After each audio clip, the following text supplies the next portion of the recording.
আমাদের সর্বমোট প্রথমে 3টা দাবি ছিল। এই 3 দাবি নিয়ে আমরা গত বুধবার লং মার্চ টু যমুনা অভিমুখে পদক্ষেপ নেই এবং আমাদের সেই 3টা যৌক্তিক দাবি ছিল 70% আবাসন ভাতা, যে বিশ্ববিদ্যালয়ে বিভিন্ন বিশ্ববিদ্যালয়ে ঢাকা বিশ্ববিদ্যালয়, রাজশাহী বিশ্ববিদ্যালয় এবং সহ বিভিন্ন বিশ্ববিদ্যালয়ে পাবলিক বিশ্ববিদ্যালয় সহকারে সকল বিশ্ববিদ্যালয়ে হল থাকা অবস্থায়ও তাদেরকে ভাতা সুবিধা দেওয়া হয়, বিভিন্ন প্রকল্প দেওয়া হয়, হিট বাজেট দেওয়া হয়, কিন্তু আমাদেরকে কোনো হল না থাকা সত্ত্বেও আমাদেরকে বঞ্চিত করা হয়। যেখানে আমরা সর্বপ্রথমে পাওয়ার কথা এই ভাতার সুবিধা, কিন্তু সেখানে আমাদেরকে বঞ্চিত করা হয়েছে সম্পূর্ণভাবে।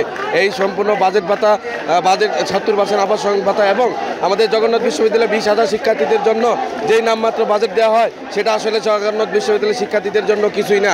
অন্যান্য বিশ্ববিদ্যালয়ের শিক্ষার্থীদের জন্য যেটা অনেক বেশি দেওয়া হয়, কিন্তু আমাদের জন্য যেটা প্রাপ্য সেটা আমার দেওয়া হয় না। সেই বাজেট বৃদ্ধির লক্ষ্যে আমাদের সেই বাজেট বৃদ্ধির আবেদন ছিল, কিন্তু সরকার এখন পর্যন্ত আমাদেরকে কোনো সাড়া দেয়নি। এবং আপনারা জানেন বিগত সময়ে 200 একরের একটা জমি কেরানীগঞ্জে দেওয়া হয়েছে। সেই কেরানীগঞ্জের জায়গা এখন পর্যন্ত দৃশ্যমান কোনো কাজ আসলে শুরু হয়নি।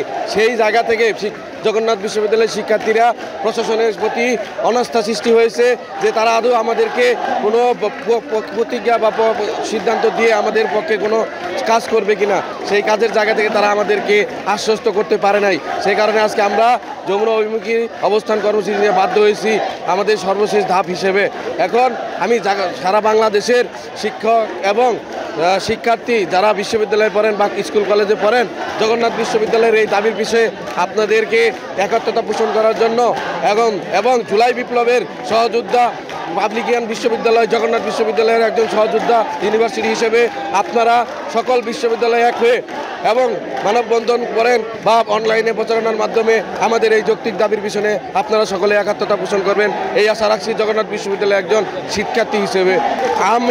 আমি মনিরুজ্জামান মনির আমি মিছিলের একদম ফার্স্ট দিকে ছিলাম এবং সেই সময় আমরা যে দেখেছি আমাদের স্টুডেন্টরা যখন সামনে আগায়, আমাদের ম্যাক্সিমাম মিছিল ছিল আরও আধা কিলোর পিছনে, কিন্তু পুলিশ প্রশাসন গুটি কয়েক সামনে যখন প্রথম 10-15 জন আসে তাদের উপরে সাথে সাথে টিয়ার গ্যাস এবং সাউন্ড গ্রেনেড নিক্ষেপ করে, এরপরে লাঠিপেটা করে।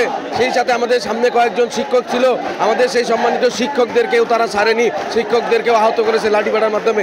ইভেন সাংবাদিক, আমাদের জগন্নাথ বিশ্ববিদ্যালয়ের ক্যাম্পাস সাংবাদিকদেরকেও তারা লাঠিচার্জ করতে ছাড়েনি। তাদের ফিতা ছিল, তাদের আইডেন্টি কার্ড থাকা সত্ত্বেও, বলার পরেও যে আমরা সাংবাদিক এবং এরা আমার শিক্ষক, আপনারা আঘাত করবেন না, তারপরেও সেই পেটুয়া বাহিনী, পুলিশ বাহিনীর মধ্যে থাকা কিছু পুলিশ তারা এই বর্বরিত হামলা চালিয়েছে আমার এই সম্মানিত শিক্ষক এবং সাধারণ শিক্ষার্থীদের উপর এই যৌক্তিক দাবির আন্দোলনে। আপনারা দেখতে পাচ্ছেন গত 2 দিন ধরে যে আন্দোলন হচ্ছে, কোনো সমস্যা হচ্ছে হয় নাই, কোনো অপ্রীতিকর ঘটনা ঘটে নাই, কিন্তু তার মানে কি প্রথম দিনে যে আন্দোলন ছিল পুলিশ ইচ্ছাকৃতভাবে আমাদের এই আন্দোলনকে ডাইভার্ট করার জন্য তারা একটা লাঠি চার্জ করেছে, টিয়ার গ্যাস, বিশৃঙ্খল অবস্থা তৈরি করার চেষ্টা করছে।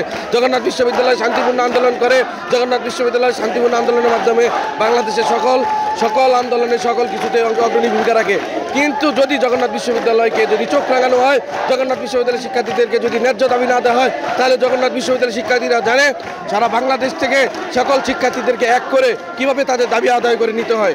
বিগত সরকারের আমলে যেটা করেছে ঠিক সেইভাবে দরকার করলে সর্বশেষ দাবি যাবে।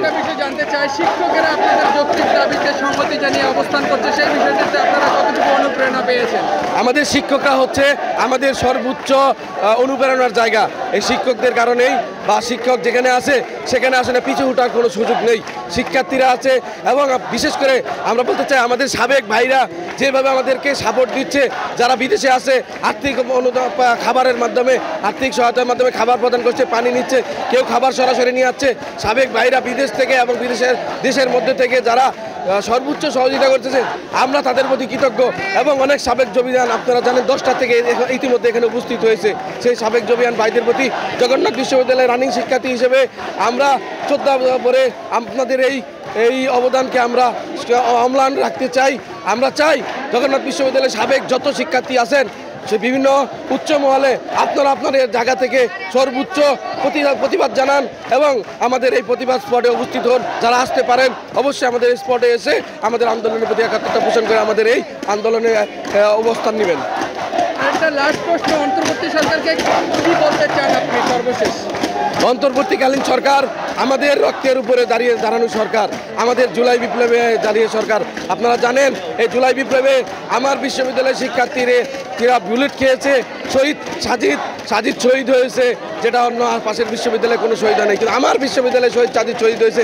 আমার শহীদ সাজিদের রক্তের বিনিময়ে গড়া এই উপদেষ্টা পরিষদ আমার পরিষদ। কিন্তু আমি এখন বলতে চাই, আপনারা আমার নিজের পরিষদ হয়ে আমার রক্তের উপর দাঁড়িয়ে আপনারা এই উপদেষ্টা গঠন করেছেন।